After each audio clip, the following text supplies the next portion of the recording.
My name is Grace. I'm 29, and I've been a high school art teacher for 3 years. It's always been my dream job until Lily Harrison, the golden daughter of our town's most influential family, decided I was her personal target. Last week, she broke my nose with a ceramic sculpture, and guess what? Her parents still claim I'm the problem. After months of bullying, sabotage, and watching the administration bend over backwards for this family, I'm finally taking legal action. I'm sick of this system that protects the privileged. Before I get into my story, let me know where you're watching from. If you've ever dealt with entitled parents who refuse to discipline their children, hit that subscribe button. I love teaching art. Westlake High School has been my home for 3 years now, and I've worked hard to make my classroom a sanctuary for creative expression. When students walk through my door, I want them to feel free from the pressures and judgments they face elsewhere. Art should be a place where they can discover themselves and take risks without fear. My classroom is bright and colorful with student artwork proudly displayed on every wall. I arrange the tables in clusters rather than rows to encourage collaboration and community. On my desk sits a small sculpture garden my first-year students made me as a thank you gift. It reminds me daily why I chose this profession despite the challenges. When the school year began last September, I was genuinely excited to meet my new students. Among them was Lily Harrison, a sophomore with remarkable artistic talent. She had this ability to capture emotion in her drawings that was uncommon for someone her age. Her technical skills were impressive too, and I initially thought she might be one of those special students teachers remember for their entire careers. Lily seemed perfect on paper. Daughter of Richard Harrison, the head of cardiothoracic surgery at Westlake Memorial Hospital, and Diane Harrison, a socialite who practically ran the PTA single-handedly. Lily was a straight-A student, played varsity volleyball despite only being a sophomore, and had this effortless popularity that made other students gravitate toward her. With her perfectly styled blonde hair and designer clothes, she looked like she had stepped out of a teen drama. But there were subtle signs something wasn't right. Art supplies would go missing after her class. Expensive Prismacolor pencils, specialized brushes, even some of the premium watercolors I purchased with my own money. When other students completed impressive work, Lily would sometimes imply they had copied her ideas or techniques. It was always done with such subtlety that it was hard to address directly. The first time I met Richard and Diane Harrison was at the fall parent-teacher conferences. Richard arrived in surgical scrubs, constantly checking his phone, making it clear he had more important places to be. Diane was impeccably dressed, her smile never reaching her eyes as she spoke about Lily's exceptional talents and how they expected the school to nurture her obvious gifts. Lily has been accepted into prestigious summer arts programs since she was 12. Diane informed me, though I hadn't asked. Her last art teacher said she was the most talented student she'd ever encountered. It felt like they were interviewing me rather than discussing their daughter's education. They asked about my credentials, my exhibition history, whether I had connections in the art world that could benefit Lily. Not once did they ask about her behavior or how she interacted with other students. Principal Thomas was another key figure in this story. A small man with nervous energy who had been at Westlake for nearly 20 years. He was known for avoiding conflict at all costs, and particularly for bending to the wishes of families who donated generously to the school. The Harrisons had funded our new science wing just last year. About 2 weeks into the semester, Mr. Peterson, a veteran English teacher whose classroom was across from mine, stopped by after school. He was in his 60s, with kind eyes behind wire-rimmed glasses, the type of teacher students remember fondly decades later. "How's it going with the Harrison girl?" he asked casually while leaning against my doorframe. When I mentioned her artistic talent, he nodded thoughtfully. "Just be careful there. That family has a reputation. Their son went through here 3 years ago. Nightmare situation for the math department." I thanked him for the warning but didn't think too much of it. In my experience, students deserve a fresh start regardless of family reputation. Besides, Amanda, my closest friend on staff who taught chemistry, thought I was overthinking things when I mentioned my concerns. "Every family with money throws their weight around a little," she said during our weekly coffee meetup. "Just document everything like we always do and you'll be fine." If only I had taken Mr. Peterson's warning more seriously. If only I had recognized that the perfect facade Lily presented was just that, a facade. Behind it was a student who had never heard the word no, who had been taught by her parents that rules were for other people, not for the Harrisons. But I wanted to see the best in her. I wanted to nurture the genuine talent she possessed. I remember thinking I could be the teacher who finally got through to her, who could channel her energy into something positive. I was so naive, so unprepared for what was coming. The first direct confrontation happened in October. I was working late grading projects and preparing for the next day's lessons. Most teachers at Westlake left by 4, but I often stayed until 5 or 6, enjoying the quiet productivity of an empty classroom. I heard a noise from the supply closet, which should have been locked. When I investigated, I found Lily filling her expensive leather backpack with our highest quality acrylic paints, the ones reserved for advanced placement students working on portfolio pieces for college applications.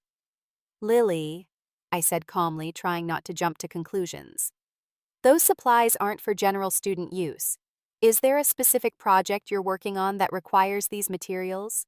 She straightened, completely unashamed of being caught. "I need these for my independent study. The student grade paints are garbage.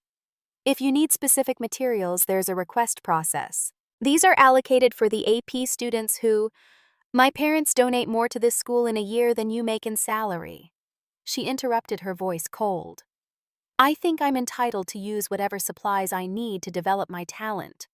Unless you want to explain to Principal Thomas why you're inhibiting my artistic growth." I was taken aback by the hostility, but maintained my professional demeanor. "Please return the supplies, Lily. If you'd like to discuss your material needs, we can set up a meeting with your parents and talk about options." After a tense moment, she shoved the paints back onto the shelf haphazardly. "My father will hear about this." It sounded so melodramatic, like a line from a movie, that I almost laughed. But the look in her eyes stopped me. There was something calculating there, something that made me uncomfortable. I documented the incident, immediately noting the date, time, and exactly what was said. I emailed Principal Thomas requesting a meeting with the Harrisons. I thought addressing it promptly and professionally was the right approach. The meeting was scheduled for the following week. I arrived prepared with my documentation and examples of the proper supply request forms. Principal Thomas sat behind his desk looking uncomfortable, while the Harrisons took the 2 chairs directly in front of him. I was left to pull over a chair from the corner. "Mrs. Harrison, Dr. Harrison, thank you for coming in," I began. "I wanted to discuss an incident involving Lily attempting to take restricted art supplies without permission." Before I could continue, Diane Harrison cut in. "My daughter tells me you accused her of stealing. Is that correct, Ms. Baldwin?"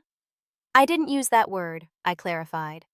"I found Lily taking supplies that are specifically designated for our AP students."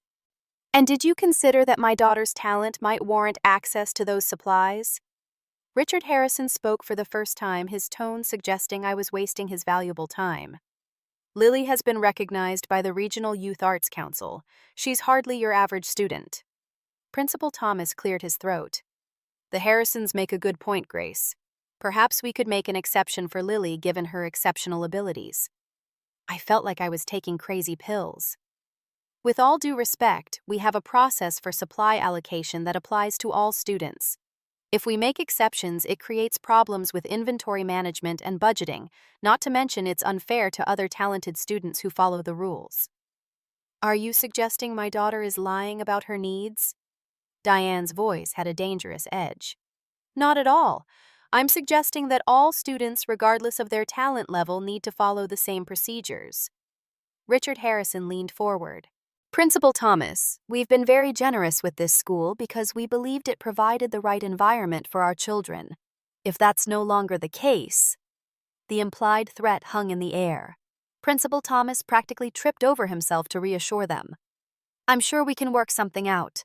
Grace, perhaps you could create a special arrangement for exceptional students like Lily to access the supplies they need for independent work."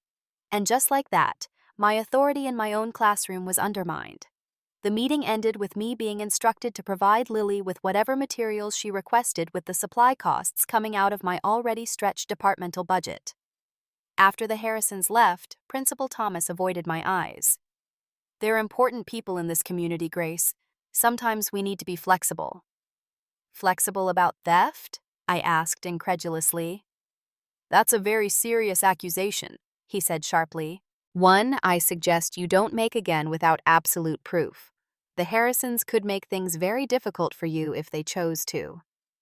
It was a warning, plain and simple. I left his office feeling defeated and angry. The next day, Lily walked into my classroom with a smug smile. From that point on, her behavior escalated. She would arrive late to class, disrupting lessons. She would make loud side comments when I was giving instructions. Nothing egregious enough to warrant immediate disciplinary action, but enough to create a constant undercurrent of tension. Other students noticed. I could see them watching carefully, learning the unspoken lesson that some people were above the rules. A few of the braver ones approached me privately to ask why Lily was allowed to behave this way. I had no good answer for them. I documented everything meticulously. Every late arrival, every disruption, every instance of Lily taking supplies without following procedure. I copied Amanda on my emails to create a witness trail. I followed every protocol in the teacher handbook. After a particularly disruptive week, I requested another meeting with administration. This time, Assistant Principal Garcia joined us, which I hoped might help balance the scales. Lily's behavior is affecting the learning environment for all students, I explained, presenting my documentation. I've tried speaking with her privately. I've implemented the strategies suggested by our professional development on classroom management, but the situation is getting worse. Principal Thomas barely glanced at my carefully prepared documentation. Grace, part of teaching is learning to handle different personality types. Perhaps your approach is exacerbating the situation. Exacerbating? I repeated, stunned. I'm following our school policies to the letter. Sometimes strict adherence to policy isn't the best approach with high-achieving students, he replied. They require more creative management. Assistant Principal Garcia at least had the decency to look uncomfortable, but she said nothing to support me. I left that meeting with a growing sense of powerlessness. The system that was supposed to support teachers was clearly broken when it came to students with powerful parents. Amanda suggested I request to have Lily transferred to another art class. It's not worth the stress, she said over lunch in the faculty room. Some battles you just can't win. But transferring her would send exactly the wrong message both to Lily and to the other students watching this unfold. It would show that bad behavior gets rewarded, that causing enough problems means you get your way. Besides, I loved teaching. I didn't want to let one student drive me away from a profession I was passionate about. I can handle it, I assured Amanda, though the knot of anxiety in my stomach suggested otherwise. This will blow over eventually. It didn't blow over. It was about to get much, much worse. As November progressed, Lily's behavior escalated from irritating to deliberately malicious. It wasn't just about disrupting my class anymore. She began targeting other students, particularly those whose artwork received positive attention from me. One morning, I arrived to find Yasmin, one of my most dedicated students, in tears beside her ruined canvas. Someone had accidentally spilled paint thinner across her nearly completed midterm project, which she had spent weeks perfecting. I left it to dry overnight, Yasmin sobbed. It was fine when I left. Only certain students had access to the art room after hours, students working on special projects who had been given permission. Lily was one of them. When I asked Lily if she knew anything about the incident, she gave a performance worthy of an Oscar. That's terrible, poor Yasmin. Maybe she left the paint thinner too close to her canvas. That happened to me once in middle school. There was no proof, of course. Just like there was no proof when Marcus's sculpture mysteriously broke after he received praise during class critique. Or when Zoe's portfolio photographs went missing right before college application deadlines. The most disturbing incident happened during a discussion about multicultural influences in contemporary art. James, one of our few Black students, was sharing his perspective on a piece by Jean-Michel Basquiat when Lily interrupted. No offense, but are we really going to pretend graffiti is the same as real art? She said loudly. Some of us have actually studied classical techniques. The racial undertone was unmistakable. James fell silent, his expression closing off. I addressed Lily's comment immediately, using it as an opportunity to discuss how art establishments have historically marginalized certain voices, but the damage was done. James rarely spoke up in class after that. I reported the incident to our diversity coordinator, who promised to speak with Lily. Nothing changed. Around this time, I began noticing whispers and stifled laughter when I walked through the hallways. Students from other classes, ones I didn't even teach, would give me strange looks. Eventually, Amanda showed me why. An anonymous Instagram account had been created dedicated entirely to mocking me. Photos taken surreptitiously during class zoomed in on unflattering angles.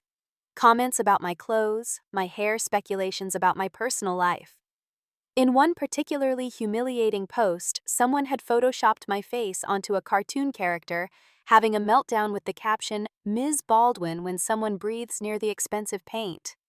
"It has to be Lily," Amanda said, scrolling through the account. "This post shows your classroom from an angle only someone sitting in her usual spot could capture." I reported the account to Instagram and to the school administration, but without concrete proof of who created it, their hands were allegedly tied. The account disappeared for a day, then reappeared under a slightly different name with all the same content. The morning I found my car keyed in the teacher's parking lot was the day something inside me began to harden. A long, deep scratch ran the entire length of the driver's side. There were no security cameras covering that section of the lot. I couldn't prove it was Lily. I couldn't prove any of it. But I knew. And the cost of repairing my 10-year-old Honda, which I was still making payments on, was more than I could easily afford on a teacher's salary. The stress was affecting every aspect of my life. I started having trouble sleeping, waking up at 3 a.m. with my heart racing mentally, preparing for whatever new challenge might be waiting at school. I lost weight because my stomach was constantly in knots. I found myself checking the Instagram account obsessively, even though each new post was like a punch to the gut. I requested another meeting with the Harrisons, this time with the school counselor present. The atmosphere was tense from the moment they arrived. Richard Harrison checked his watch repeatedly while Diane scrolled through her phone. "We're very busy people," Richard said impatiently. "What is this about now?" I laid out my concerns as professionally as I could, focusing on Lily's interactions with other students and the pattern of incidents following my constructive feedback on her work. Diane Harrison's perfectly manicured nails tapped against the conference table. "It sounds to me like you're targeting my daughter because she challenges you intellectually. Lily tells me you favor students with less technical ability." "That's absolutely not true," I responded, trying to keep my voice level. "I value all my students' work and provide feedback based on their individual growth and effort." "My daughter comes home crying because of your criticism," Diane continued as if I hadn't spoken. "She's been accepted to prestigious summer programs. Her previous teachers recognized her exceptional talent. Yet in your class, she's suddenly a problem." The school counselor, Ms. Jimenez, attempted to mediate. "Perhaps we could discuss specific behaviors rather than general impressions." Richard Harrison cut her off. "Specific behaviors like a teacher with a personal vendetta against a 16-year-old girl, like creating a hostile learning environment. Those kinds of specific behaviors." The meeting devolved from there. Principal Thomas sat back and allowed the Harrisons to dominate the conversation, occasionally stepping in to suggest that perhaps I needed to adjust my classroom management style or consider different approaches for students with exceptional abilities. No one mentioned the damaged projects, the racist comment, the Instagram account, or my keyed car. As we were leaving, Principal Thomas pulled me aside. "Grace, I'm concerned about your relationship with the Harrison family. Your job is to teach art, not to police student behavior outside your classroom."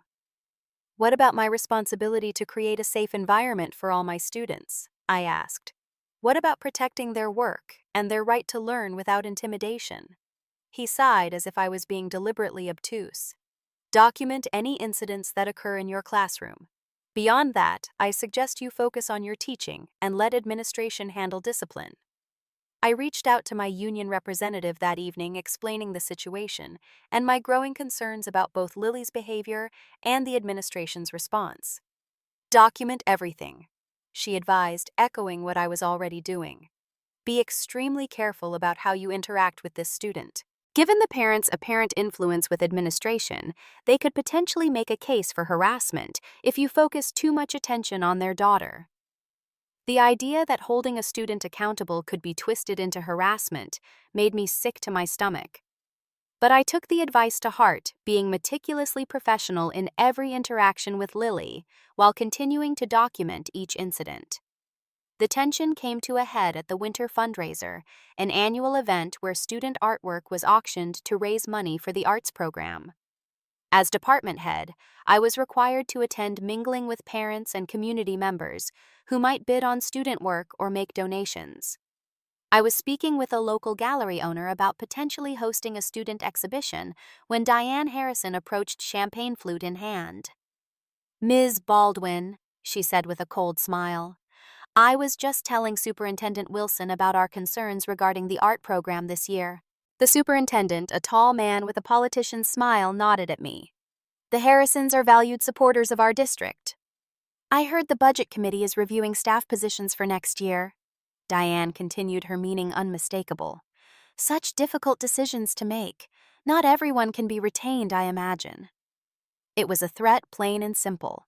Before I could respond, they moved on to greet other parents, leaving me standing there with my heart pounding and a forced smile frozen on my face. The message was clear: continue pushing against Lily's behavior, and my job could be at risk. December brought the semester's final project, a major assignment worth 30% of the students' grades. I designed a prompt asking students to create a piece that reflected their personal growth during the semester, accompanied by an artist's statement explaining their creative process and influences. When the projects were submitted, I was impressed by the growth many students had shown. James created a powerful multimedia piece combining photography and painting that explored identity.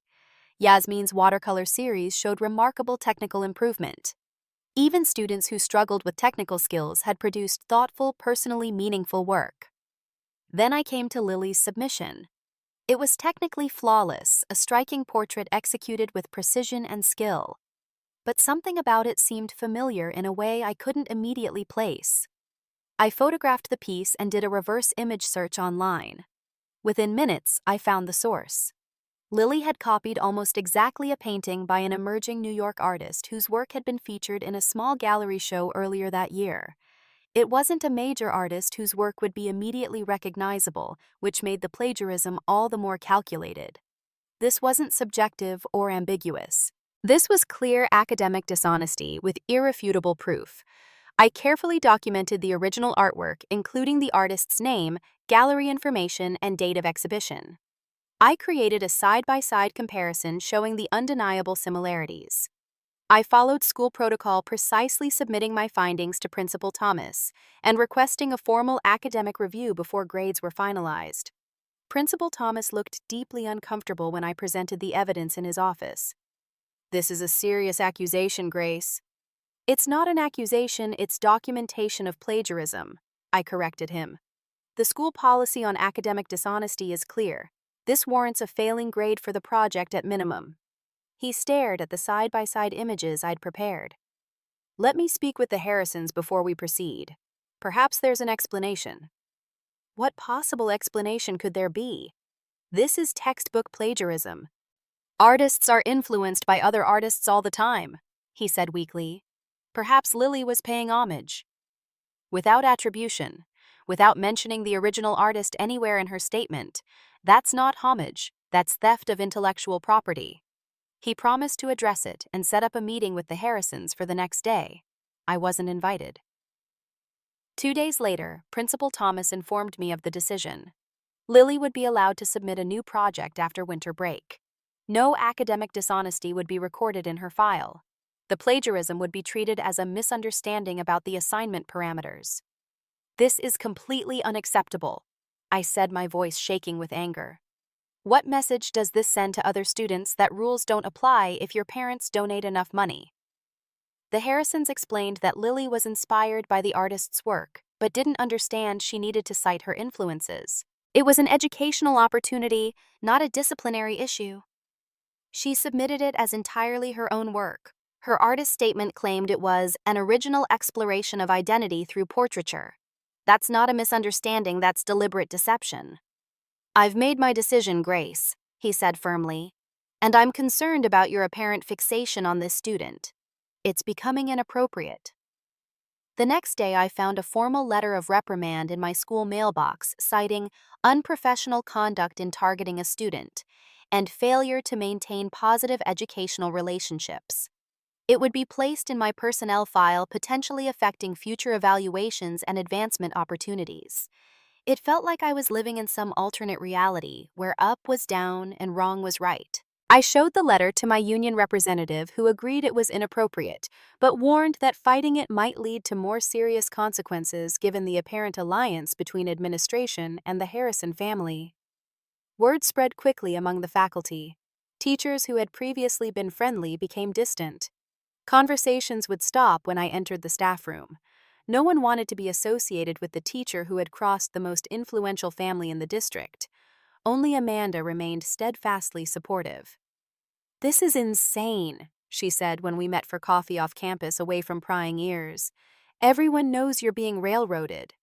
"Then why won't anyone speak up?" She looked down at her coffee cup. "People have mortgages, student loans, kids in college. No one wants to risk their job. So we just let students like Lily get away with everything. We teach them that money equals immunity from consequences." "I'm not saying it's right," Amanda sighed. "Just be careful, Grace. These people play hardball." For the first time, I seriously considered quitting.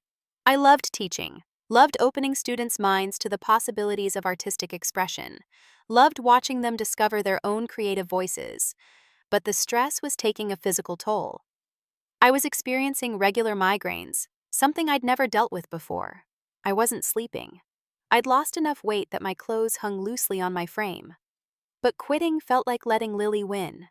It felt like abandoning the other students who were counting on having at least one teacher who stood up for what was right. It felt like giving up on everything I believed about education and fairness and integrity. So I stayed determined to document everything and wait for Lily to make a mistake that even her parents' influence couldn't erase. I didn't have to wait long. The incident happened during the second week of January. Most teachers were still easing back into the routine after winter break, but I had planned a collaborative mural project to energize my students and foster community in the classroom. I was in the supply closet organizing materials for the project when I heard the classroom door open. School hadn't officially started yet, so I assumed it was a student arriving early to work on a project. When I stepped out of the closet, I found Lily rummaging through the cabinet where I kept the expensive supplies, the ones that had started our conflict months ago. "Lily, what are you doing here? Class doesn't start for another 30 minutes. She barely glanced up. "I need supplies for my replacement project, since you unfairly rejected my original submission." The casual way she referenced her plagiarism as if she was the victim made my blood boil, but I kept my tone professional. "You need to follow the proper channels for requesting materials. We've been through this before." She ignored me, continuing to sort through high-end pastels and placing several in her bag. "Lily, put those back now. Those aren't for individual student use without proper authorization." She finally looked at me, her expression cold. "My father is meeting with the superintendent this afternoon. We're discussing your pattern of harassment. Might want to back off if you value your job." Something in me snapped. Not in a way that made me lose control, but in a way that crystallized my resolve. I would not be intimidated by a 16-year-old, no matter who her parents were. "Put the supplies back and leave the classroom until regular hours. This is not a request." "Or what?" she challenged, her voice rising. "You'll write me up, go ahead. See where that gets you." "I'm not playing this game anymore. Return the supplies now." She shoved past me toward the supply closet, presumably looking for more items to take. I followed her, determined to prevent further theft. "Lily, this needs to stop. You're not entitled to special treatment just because your parents donate to the school." She whirled around, face flushed with anger. "You're just jealous because I'm more talented than you ever were. Everyone knows you're a failed artist who had to settle for teaching." I took a deep breath, refusing to be baited. "Please step out of the supply closet." Instead, she grabbed a shelf and yanked it hard, sending art supplies crashing to the floor. brushes, paints, and other materials scattered everywhere. "Stop this right now," I said firmly, stepping toward her. What happened next seemed to unfold in slow motion. Lily grabbed a ceramic sculpture from a nearby shelf, one of the advanced placement students' works that was waiting to be fired in the kiln. Without hesitation, she hurled it directly at my face. I had no time to react. The heavy clay piece struck me squarely in the nose. I heard a sickening crack, felt immediate blinding pain, and then warm blood gushing down my face. The force of the impact sent me staggering backward. I collapsed against the doorframe, hands instinctively coming up to my face. Blood poured between my fingers, splashing onto my white blouse and the floor. Through the haze of pain, I saw Lily's expression shift from rage to something like shock, as if she couldn't believe what she'd just done. For a brief moment, she seemed frozen in place. Then her training kicked in. The mask of perfect privileged student slid back into place. "You walked into it," she said, her voice suddenly calm. "You slipped and hit the shelf. I tried to catch you." The calculated shift was chilling. Even in this moment, she was already crafting her defense. I couldn't speak through the pain and blood. I fumbled for my phone in my pocket, barely able to see through tears and blood to dial Amanda's number. Students were beginning to arrive for the school day. I heard gasps and exclamations as they saw me bleeding profusely, still trying to stay upright by leaning against the doorframe. Amanda arrived within minutes, took one look at me, and called 911. By then, several other teachers had responded to the commotion. Mr. Peterson helped me to a chair, while Ms. Jimenez, the counselor, tried to control the growing crowd of students. Through my pain-induced fog, I heard Lily speaking to Vice Principal Garcia, who had just arrived on the scene. "It was an accident," she was saying, her voice trembling with manufactured distress. "Ms. Baldwin was upset with me and followed me into the supply closet. She slipped and hit her face on the shelf. I tried to help her, but she pushed me away." I attempted to speak to contradict this blatant lie, but the blood and pain made it impossible to form coherent words. The paramedics arrived and confirmed what I already knew. My nose was broken badly enough to require immediate medical attention. As they loaded me onto a stretcher, I caught a glimpse of Lily standing with Principal Thomas, tears streaming down her face, as she continued her performance as the traumatized witness rather than the perpetrator. At the hospital, the ER doctor informed me that I had suffered a complex nasal fracture that would require surgery to repair properly. The impact had also caused significant soft tissue damage and bruising that would take weeks to heal. While I was still groggy from pain medication, Principal Thomas appeared at my hospital bedside. His expression was grave, but not with concern for my well-being. "The Harrisons are claiming you verbally attacked Lily and followed her into the supply closet in a threatening manner," he said without preamble. "They say you slipped and injured yourself during an aggressive confrontation that you initiated." I tried to sit up, wincing at the movement. "That's a complete lie. She threw a ceramic sculpture at my face because I caught her stealing supplies again." He looked uncomfortable. "There were no witnesses, Grace. It's your word against hers." "What about the sculpture? It would have my blood on it." "The area has already been cleaned up. School protocol for biohazards." Convenient, I thought bitterly. There were students arriving. They must have seen something.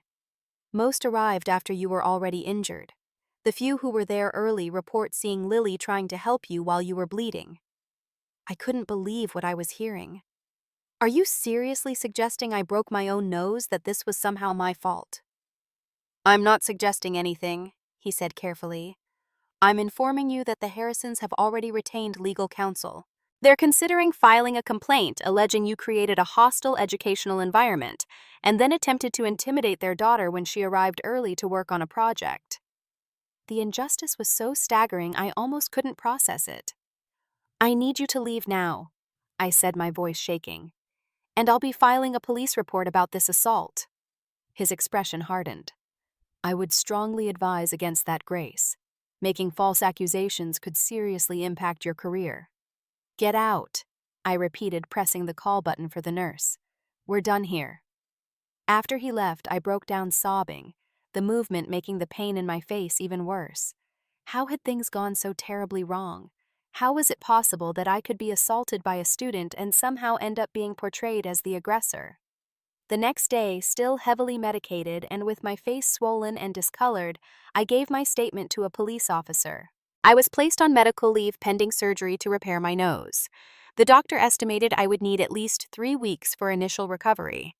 While I was at home recovering, the harassment continued. I received texts from unknown numbers, clearly Lily's friends, with messages like, "liar," and "crazy teacher," and "hope your face stays messed up." The Instagram account dedicated to mocking me posted photoshopped images of me with an exaggeratedly deformed nose. I reported the harassment to the police, who added it to my case file, but admitted there was little they could do without definitive proof of who was sending the messages. Amanda visited regularly, bringing food and updates from school. According to her, the official narrative being circulated was that I had experienced an unfortunate accident after an altercation with a student. No mention of assault. No mention of Lily throwing anything. "The Harrisons have been meeting with the superintendent," Amanda told me. "Their lawyer sent a letter threatening a lawsuit if any disciplinary action is taken against Lily. They're claiming you've been targeting her all year." I stared at my ceiling, my bandaged face throbbing. This can't be happening. "A few teachers wanted to organize a support statement for you, but they were shut down pretty quickly. People are afraid." It was in that moment, lying in pain in my apartment with my career and reputation under attack, that I made a decision. I had tried working within the system. I had documented everything, followed every protocol, trusted that truth and fairness would eventually prevail. But the system was broken. It had been corrupted by money and influence to the point where a student could assault a teacher and face no consequences. It was time to fight back. Not with rage or violence, but with the same methodical determination I had applied to documentation. It was time to use every legal means at my disposal to expose the truth and hold people accountable. "I need a recommendation for a good lawyer," I told Amanda. "Not just the union attorney, someone who specializes in education law and isn't afraid to take on powerful people." Her face broke into a relieved smile. "Now that's the Grace I know. I already have a name for you." The attorney Amanda recommended was Catherine Chen, a former teacher turned education lawyer who specialized in cases involving teacher rights and school district accountability. Her office was small but impeccably professional, with framed newspaper articles about cases she had won on behalf of educators. "Tell me everything," she said after shaking my hand carefully to avoid jostling my still healing nose. "Don't leave anything out, no matter how small it seems." For the next 2 hours, I walked her through the entire saga, from the first incident with the art supplies to the assault. I provided her with copies of all my documentation, emails to administration, incident reports, notes from meetings, the formal reprimand letter, everything. When I finished, Catherine sat back in her chair, her expression thoughtful. "You've done an excellent job documenting everything. That's going to be crucial." "But is it enough?" "It's still mostly my word against theirs. The school cleaned up the evidence from the assault, and they're controlling the narrative." "There's more evidence than you might think," she said. "For one thing, your injuries are consistent with being struck by an object, not with falling against a shelf as they claim. The medical report notes this." She began outlining a strategy. "First, we would file a formal workplace injury claim, forcing the school district's insurance to investigate. Second, we would pursue the police report on the assault, pushing for charges to be filed against Lily despite her age. Third, and most importantly, we would build a case showing a pattern of administrative failure to protect teachers and enforce policies equally." "What about the Harrisons?" I asked. "They're threatening to sue me for harassment." "Let them try," Catherine said with confidence. "Any lawsuit would involve discovery, which means we'd have access to all communications between them and the school administration. I suspect they'd back down rather than risk exposing those interactions." Over the next few weeks, as my nose healed and the surgical swelling subsided, we built our case methodically. Catherine helped me file for extended medical leave, protecting my position while we pursued legal action. One unexpected development came when I received an email from a parent I had never met. Her daughter Taylor had been in Lily's class the previous year and had apparently been bullied so severely she had transferred to another school. The parent had been afraid to come forward previously due to the Harrisons' influence, but after hearing about my assault, she felt compelled to reach out. There might be others, Catherine suggested. Students or parents who have had similar experiences but were intimidated into silence. She was right. Once word spread that someone was finally standing up to the Harrisons, more people began coming forward. A former math teacher who had left Westlake after conflicts with Lily's older brother. Parents of students who had been bullied but whose complaints were dismissed. Even a former administrator who had been pressured to alter disciplinary records for Harrison children. We formed an unofficial support group that met at a local coffee shop away from school grounds. There was strength in numbers in knowing I wasn't crazy or alone in my experiences. Through Amanda, I learned that the school board was becoming nervous about potential liability. The Harrisons had pushed for a quick settlement offer with a non-disclosure agreement essentially buying my silence. They're offering a year's salary plus medical expenses, Amanda reported after one board meeting. But you'd have to resign and sign an NDA preventing you from discussing any of this publicly. Not a chance, I responded immediately. This isn't about money. It's about holding people accountable and making sure this doesn't happen to another teacher. The Harrisons. Realizing I wouldn't be bought off easily, switched tactics. Rumors began circulating that I had a history of mental health issues, that I was unstable, and had targeted Lily out of jealousy. Some parents began questioning whether I should be allowed to return to teaching at all. It was a calculated smear campaign designed to discredit me before any legal proceedings could begin. But they underestimated how thoroughly I had documented everything and how many people were now willing to stand with me. The turning point came when Amanda provided us with a crucial piece of evidence. She had been meeting with Principal Thomas about an unrelated department matter when he received a call from Richard Harrison. Amanda recorded the conversation on her phone. In the recording, Principal Thomas could be clearly heard acknowledging that he knew Lily had behavior problems, but that the school couldn't afford to alienate donors of that caliber. He specifically mentioned the incident with my nose, saying they needed to control the narrative to protect both Lily and the school's relationship with the Harrison family.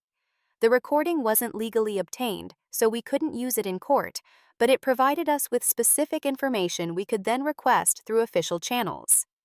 Catherine filed targeted public records requests for emails between Principal Thomas and the Harrisons, as well as between the superintendent and the school board regarding donor relations and discipline policies. As pressure mounted, 3 students came forward with written statements about Lily's behavior. James described the racist comments she had made during class discussions. Yasmin provided details about the sabotaged artwork. A third student, who wished to remain anonymous, admitted to seeing Lily key my car, but being too afraid of social retaliation to report it at the time. Most significantly, the school's claim that there were no witnesses to the assault turned out to be false. A freshman student who arrived early that day had seen everything from the hallway. He had been too intimidated to come forward initially, but his parents, concerned about the ethical implications of remaining silent, finally encouraged him to speak to the police. His statement corroborated my account exactly.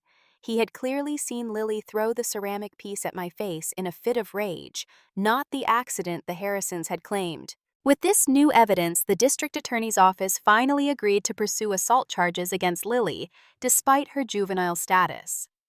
The school district, now facing serious liability concerns, placed Principal Thomas on administrative leave, pending an investigation into his handling of the situation.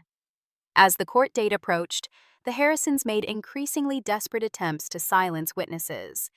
Taylor's mother reported receiving a call suggesting her husband's job at a hospital affiliated with Dr. Harrison might be in jeopardy if her daughter testified.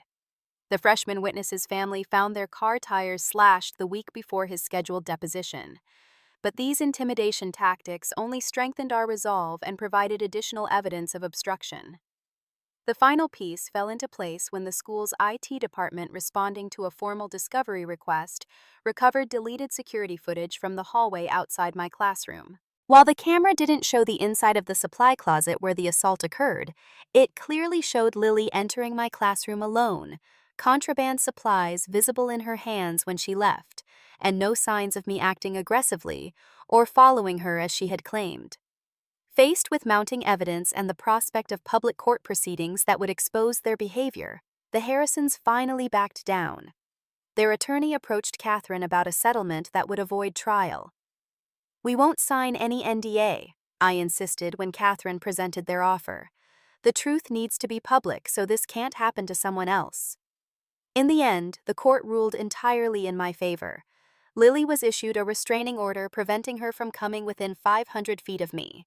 The judge awarded damages to cover my medical expenses, lost wages, and additional compensation for pain and suffering. Most importantly, the publicity surrounding the case forced the school board to implement new anti-bullying and teacher protection policies with real consequences for violations, regardless of a family's financial status or influence. Principal Thomas resigned amid the scandal, choosing early retirement over the humiliation of a public investigation into his preferential treatment of wealthy families.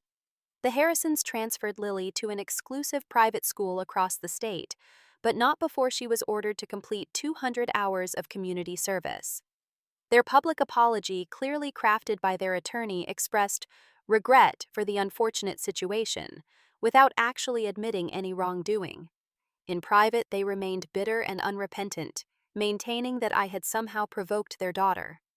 I used a portion of the settlement money to create an art therapy program specifically designed for students who had experienced bullying.